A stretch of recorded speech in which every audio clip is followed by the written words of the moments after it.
Bonjour à toutes et à tous et bienvenue à ce nouveau Good Morning Market. Alors aujourd'hui, cette vidéo sera bien entendu dédiée à ce fameux vaccin. Donc nous allons parler de cette annonce d'hier, une annonce d'ailleurs qui a entraîné un rebond massif des indices, un rebond historique.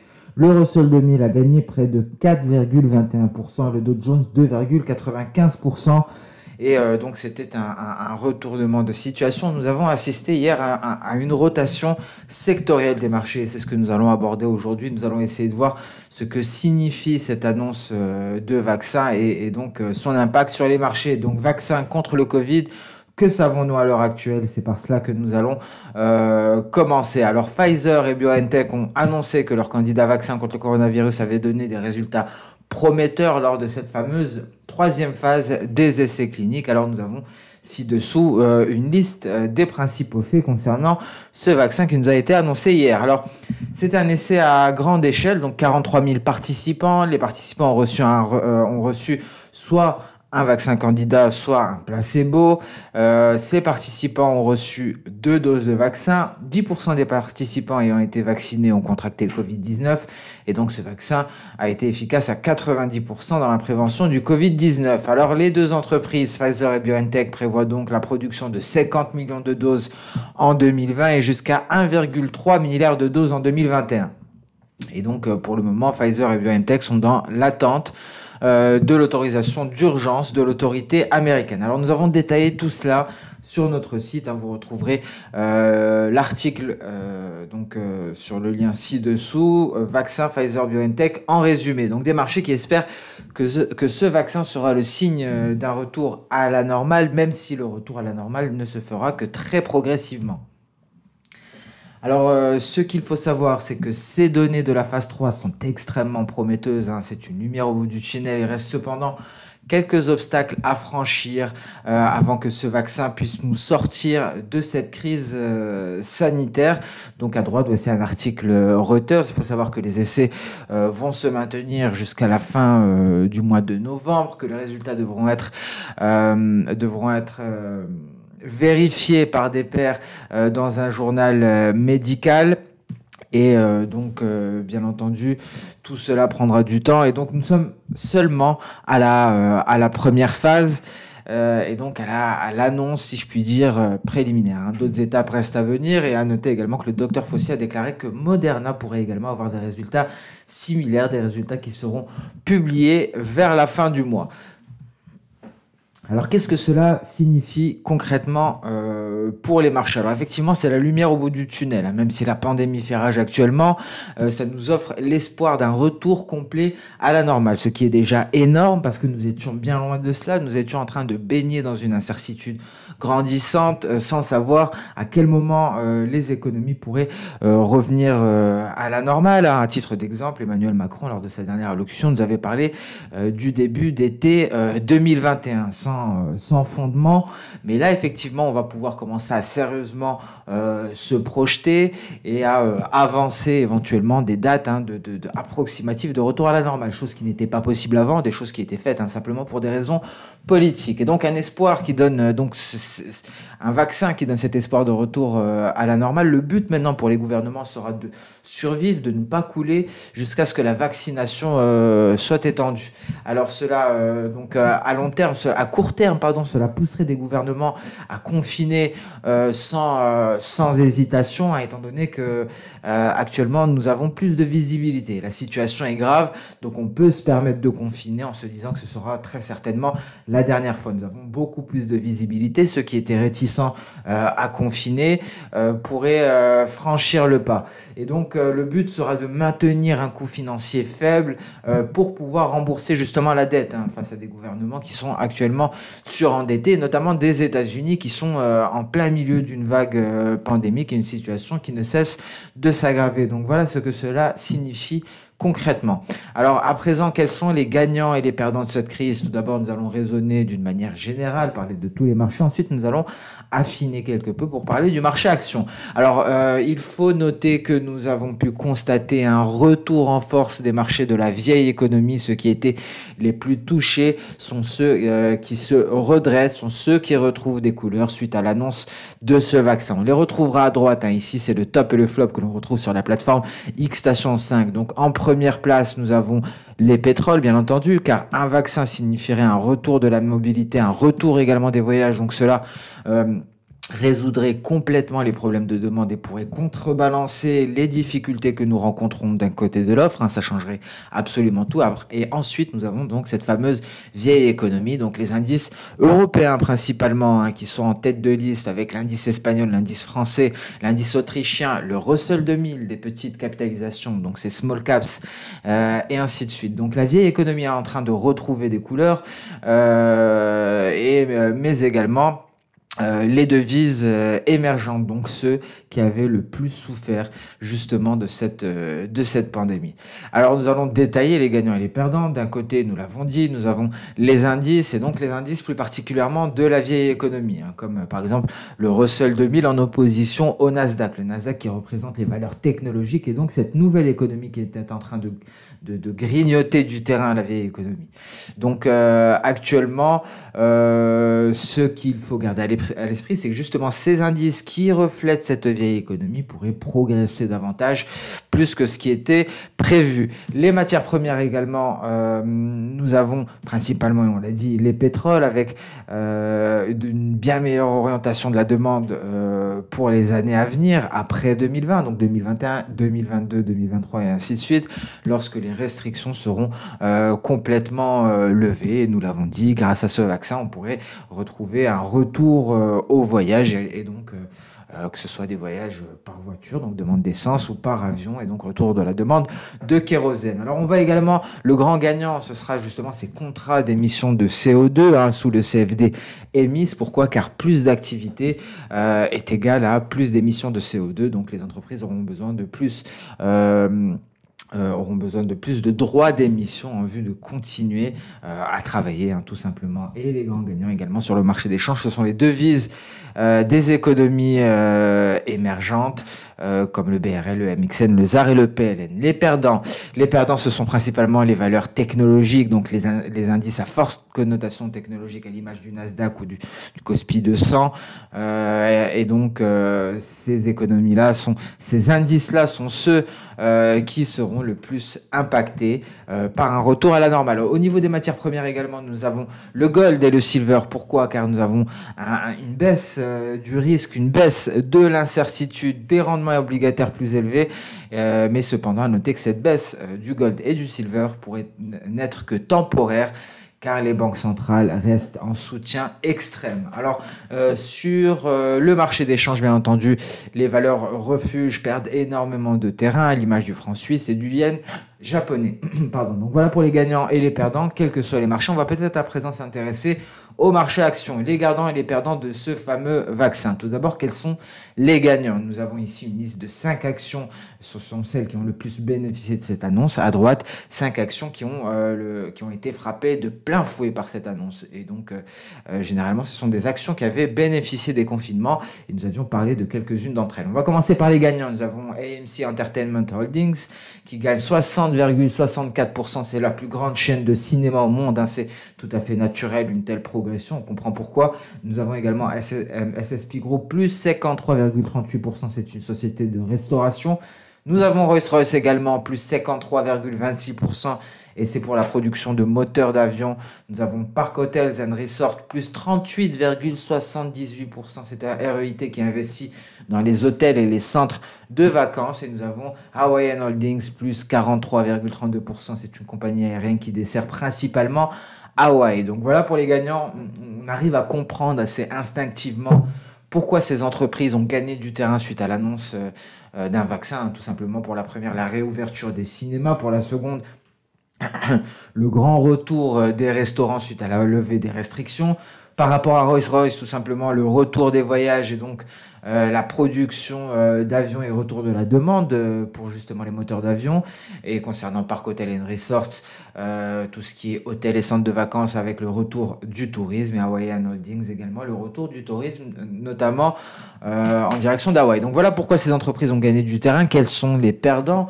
Nous avons Relief Therapeutics, moins 31,61%, une société qui mène des recherches sur le médicament Aviptadil, qui doit aider les patients gravement malades et intubés. Donc cette société a tout naturellement perdu du terrain suite à l'annonce d'un vaccin. Nous avons Overstock.com qui perd 20,29%, c'est un détaillant en ligne. Nous avons Peloton, moins 21,09%, c'est un fabricant d'équipements de fitness et de plateformes de musculation sur Internet. Nous avons Zoom que nous avons abordé lors du premier confinement. Zoom qui avait gagné énormément de terrain, qui cède cette fois-ci 16,46%.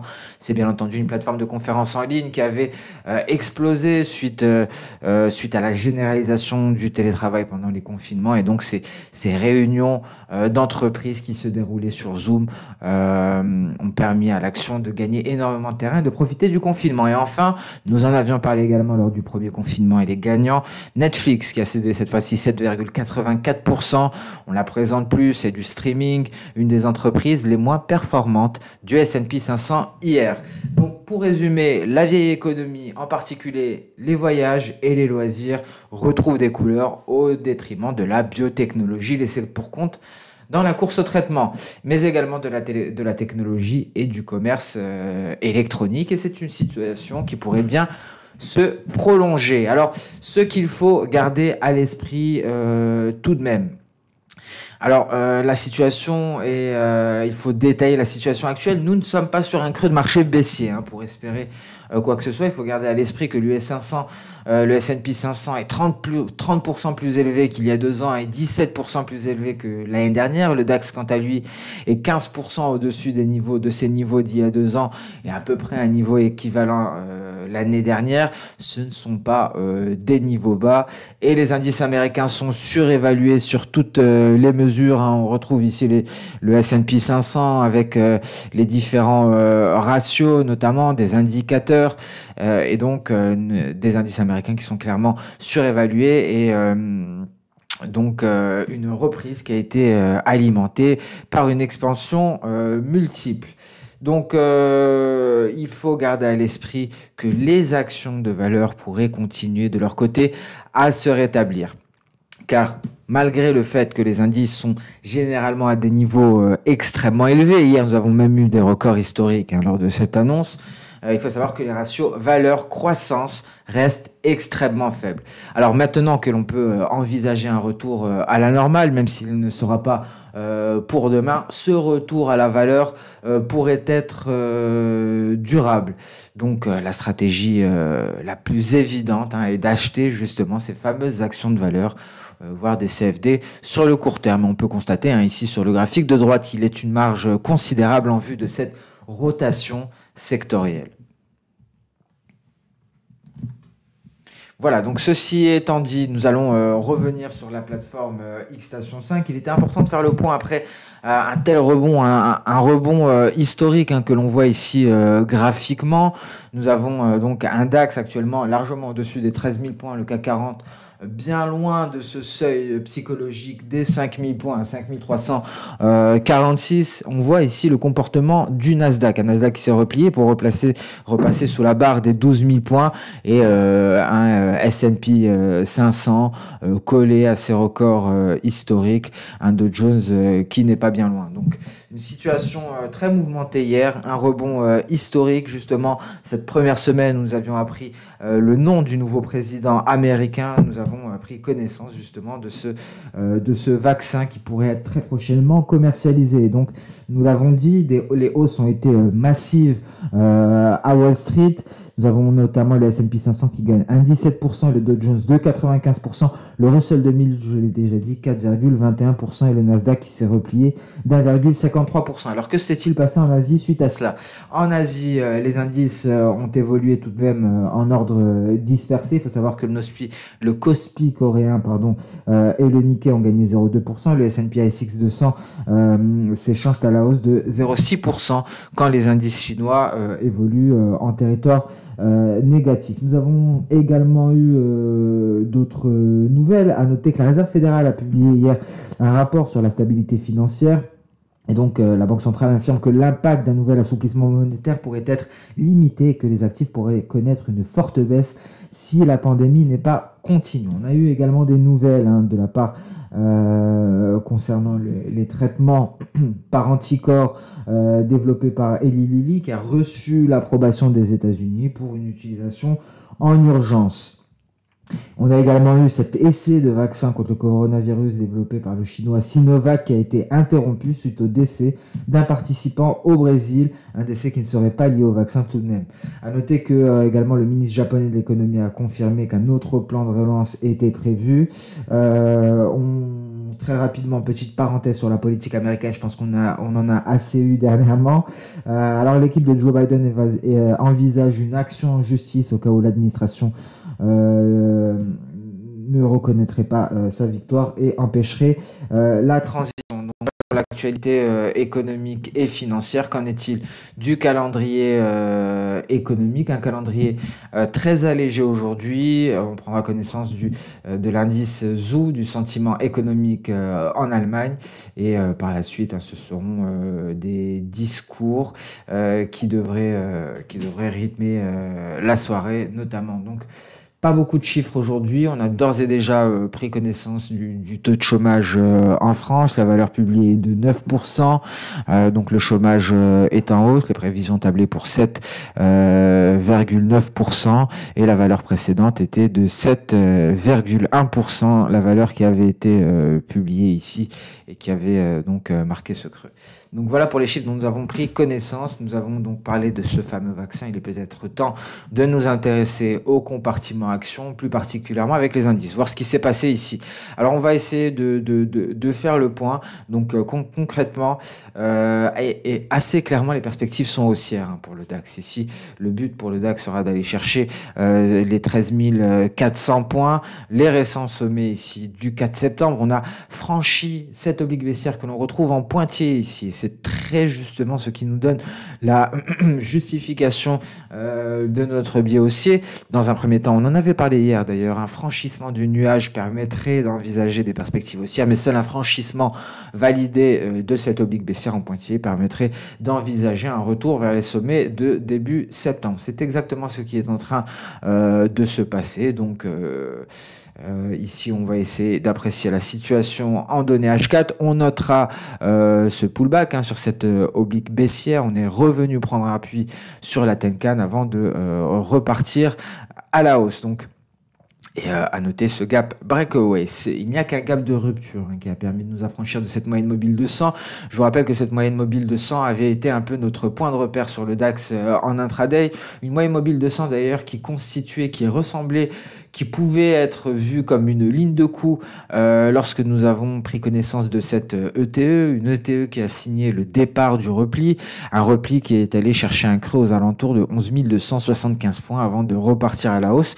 Et pour refranchir par la suite cette moyenne mobile à 200 périodes, il nous a fallu ce gap breakaway, ce gap de rupture qui nous a permis de voir un DAX aujourd'hui à 13 120 points. Donc perspective haussière ici pour le DAX, direction les sommets du début du mois de septembre aux alentours des 13 400 voire 13 450 points. Qu'en est-il du CAC 40? Le CAC 40 monte en flèche à 5 366. Ici, on le voit.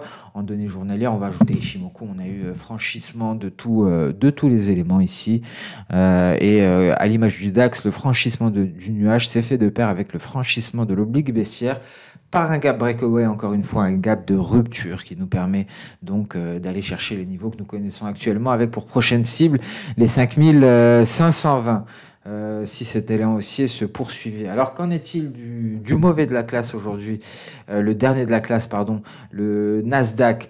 Le Nasdaq qui a bien défendu la borne supérieure tout de même de son triangle symétrique. Voilà, donc cette ligne avait été bougée. Donc le Nasdaq se maintient dans son triangle symétrique. En cas de sortie par le bas, on pourra assister à une accélération baissière. Donc pour l'heure, on est toujours dans cette figure avec des perspectives négatives. On en a parlé, nous avons une rotation sectorielle. Les valeurs technologiques sont sur le bas-côté et c'est la valeur qui fait son grand retour. Donc, qu'en est-il du Nasdaq? En donné un trade très intéressant, comme nous avons oscillé aux alentours des niveaux qui étaient issus du diamant. Nous l'avions surpassé hier pour aller chercher les précédents sommets avant de nous replier. On est de retour ici sur l'objectif justement à la sortie du diamant avec une tentative de rebond. Donc c'est un niveau décidément qui aura été capital. Et donc pour l'heure, le Nasdaq est à 11 860. L'objectif sera de passer à 11 900. Cependant, les perspectives baissières sont à privilégier. On va attendre un net franchissement des 11 777 pour espérer atteindre les 11 585.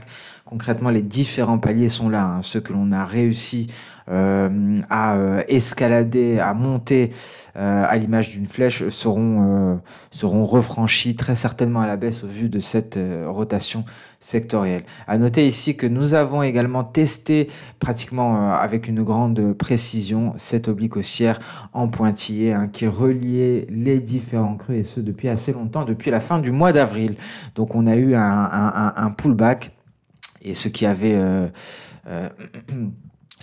invalidé la réintégration, c'était justement la formation de ce diamant. Donc on prend un petit peu de la hauteur pour voir justement la situation technique du Nasdaq a du sens, même si ce que l'on vient d'apprendre hier, on n'aurait pas pu l'anticiper, mais la situation technique est tout à fait sensée. Alors pour l'heure, on tente de retrouver des couleurs. Est-ce que cet élan aussi va se poursuivre? C'est très peu probable pour le moment. Qu'en est-il des autres indices? Qu'en est-il du S&P 500, du Dow Jones? Eux ont clairement bénéficié de cette annonce de vaccin. On a eu une sortie par le haut donc du triangle symétrique du S&P 500. Les perspectives sont haussières. On est même allé marquer un nouveau record historique et c'est nos prochains objectifs à aller chercher. Alors peut-être un pullback en direction de la borne inférieure, un pullback qui permettrait d'aller tester les 3485. Dans ce cas-là, ce serait un point d'entrée extrêmement favorable pour aller chercher à nouveau les 3660. Ça, c'est d'un point de vue journalier. La situation du S&P 500 en données intraday, la voici.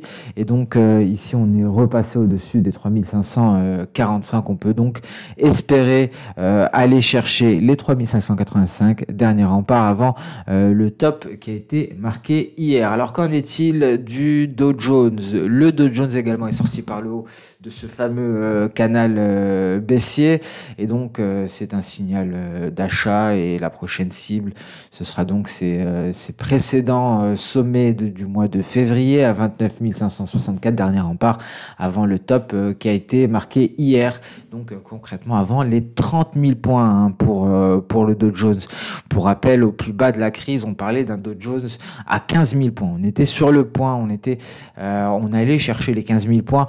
Et maintenant, c'est les 30 000 que l'on est allé chercher. Donc assez conséquent avec ce Dow Jones qui a gagné près de 65%. Depuis le creux de la crise. Qu'en est-il du Dow Jones en données intraday ici? On repart à la hausse, c'est tout l'objectif, tout l'enjeu sera de s'affranchir de cette projection à 29 214 pour espérer, nous l'avons dit, tester les 30 000 points. Et le Nikkei également s'était envolé dans une course effrénée à la hausse. On est allé marquer un top ici. Et donc, à l'image des indices américains, les perspectives sont clairement haussières, très difficile d'avoir des objectifs. Je préfère attendre que la situation se décante un peu plus sur le Nikkei pour pouvoir éventuellement proposer des objectifs à la hausse. Alors, qu'en est-il du compartiment des matières premières? Le gold s'est clairement replié. Donc ici, c'est très intéressant de le voir. On a eu une invalidation du franchissement de cette oblique baissière. On en parlait hier, c'était un signal. Ce signal a été invalidé dans la foulée avec un gold qui allait se replacer en dessous des 1900, actuellement à 1888. Qu'en est-il en données journalières? Ici, le gold longeait le haut de son nuage avant de se replier assez brusquement pour marquer un creux à 1850 $ l'once. Et actuellement, on repart à la hausse pour peut-être aller tester les 1900 avant avant de peut-être partir à la hausse, hein, au vu de l'épaisseur du nuage, très très peu probable d'aller plus haut que les 1900 dollars l'once, notamment au vu de la situation actuelle, au vu de la baisse considérable de l'incertitude suite à l'annonce de ce vaccin. Par contre, il faut garder à l'esprit, nous l'avons dit, que le rallye sur l'or devrait se poursuivre au vu du soutien des banquiers centraux. Alors en données H4, c'était assez précis, hein, ce repli assez impressionnant, cette bougie rouge, un repli également qui restera gravé dans nos mémoires. On est allé chercher très précisément un niveau que l'on connaît, hein, ce sont les 1850. Du bas de cette mèche inférieure, c'est très exactement le niveau qu'on est allé chercher hier avant de rebondir. Nous sommes actuellement aux portes des 1900. On a réussi à se hisser au-dessus des 1882. Donc on revient dans cette fameuse zone neutre, hein, que l'on avait déterminée pendant les élections. Nous sommes de retour tout simplement dans cette zone. Donc il faudra attendre soit un passage au-dessus des 1916 pour espérer une poursuite de la hausse, soit à nouveau un passage sous les 1882 pour espérer aller chercher encore les 1850. Donc on est neutre sur le gold, mais à long terme, les perspectives haussières sont clairement à privilégier. On a une grosse baisse du risque actuellement. C'est ce qui explique cette bougie rouge en H4. C'est qu'on a eu des positions à l'achat sur le gold qui se sont débouclées tout simplement. Les opérateurs sont allés se ruer sur des actions de valeur. Et donc on s'est débarrassé du gold que l'on a en portefeuille, le gold qui est une valeur refuge, car on faisait face à de nombreux risques, et donc tout le monde s'est débarrassé du gold en portefeuille, et voilà le résultat, nous avons cette bougie H4 qui en témoigne. Qu'en est-il du pétrole? Alors, remontada du pétrole, perspective haussière. Alors, c'est un revirement de situation. Je change complètement mes vues sur le pétrole. On s'est ici au-dessus des 40 $. On franchit le nuage. On valide par la même occasion le franchissement de la moyenne mobile à 50 périodes. Alors, un vaccin, ça change absolument tout. Donc ça, si je puis dire, ça va annuler tous les facteurs négatifs que l'on avait abordés, notamment la production libyenne à hauteur d'1 million de barils par jour, le retour de la production iranienne. Car justement la hausse de la demande va contrebalancer cette hausse de l'offre, et en plus de cela nous avons donc ce retour, hein, des voyages, de la demande de kérosène, donc une annonce qui règle tous les problèmes de l'or noir, et l'or noir le fait savoir, hein, avec cette belle progression aux alentours de 40-50. On est allé chercher les 41-21 avant de légèrement se replier. On peut avoir un objectif, on va essayer de s'intéresser aux projections d'Osoda, c'est une configuration qu'on connaît assez bien ici. Alors donc ici c'est un objectif V très certainement que l'on va aller chercher. Et on y est 41-51. Donc il a pratiquement été atteint, si je puis dire. Donc prudence. On va peut-être aller le tester. On pourrait se replier après. Prudence. Mais à moyen terme, les perspectives restent haussières, hein, pour l'or noir. Et ici, le support majeur, hein, ce sera les 40 $. On le retrouve ici. C'est un palier de SSB. Et donc ici, on va essayer la même chose sur le Brent, voir si nous avons un peu plus de marge. Il faut noter, hein, on pourrait assister à un repli. Bon, alors visiblement, le Brent a déjà atteint son objectif. Il va falloir attendre pour avoir un objectif plus précis. Mais les perspectives sont clairement haussières, hein, ici, pour les pétroles, selon toutes les raisons que nous avons énoncées. Qu'en est-il sur le marché d'échange? Alors, le marché d'échange, le billet vert a retrouvé des couleurs hier, hein, ce qui a envoyé l'euro-dollar à la baisse, ce qui a envoyé l'euro-dollar à nouveau sur la borne inférieure de son précédent canal haussier. Donc on est venu effacer toute cette hausse. Ici, on tente de retrouver des couleurs, hein. Le billet vert se replie quelque peu à l'heure actuelle. Prudence en cas de franchissement ici de cette oblique-là, de cette borne inférieure du canal haussier. On remarquera aussi cette épaule, tête-épaule. Et justement, cette borne inférieure du canal haussier, ça sera notre ligne de coup. Donc c'est assez précis. C'est très beau ici, hein, sur l'euro-dollar. Donc concrètement, quel est l'objectif théorique que l'on va déterminer en reportant la hauteur de la tête sur l'éventuel niveau de breakout? Et voilà l'objectif théorique qui serait de 1,1730 environ. On va attendre tout de même un franchissement de la ligne de coup pour envisager cet objectif qui pourrait être le dernier rempart avant le seuil psychologique des 1,17. L'USD-Tri vient d'aller chercher un support avant de redémarrer. C'est un nouveau support, mais visiblement il est allé tester l'oblique haussière avant de repartir à la hausse. Très volatile hier l'USD-Tri pour les raisons que nous avons évoquées. Tous ces changements en Turquie. Alors je vais peut-être essayer d'avoir quelque chose d'un peu plus précis. Voilà. Donc très précisément, nous sommes allés chercher ici cette oblique haussière avant de repartir nous hisser au-dessus du support. Un support que nous avions marqué la semaine dernière et donc poursuite de la hausse qui reste envisageable pour l'USD-Tri. Alors ce Good Morning Market touche à sa fin. Good Morning Market qui a été centré justement sur cette annonce de vaccin, cette annonce de Pfizer et BioNTech, une annonce qui change la configuration générale des marchés, retour de l'appétit pour le risque, on se débarrasse des valeurs refuges, rotation sectorielle, les valeurs technologiques sont au tapis et c'est la valeur qui retrouve des couleurs et qui se redresse. Alors sur ce, nous allons mettre un terme à cette vidéo. Je vous remercie pour votre temps. Je vous souhaite une excellente séance de trading. Bonne chance pour les séances à venir.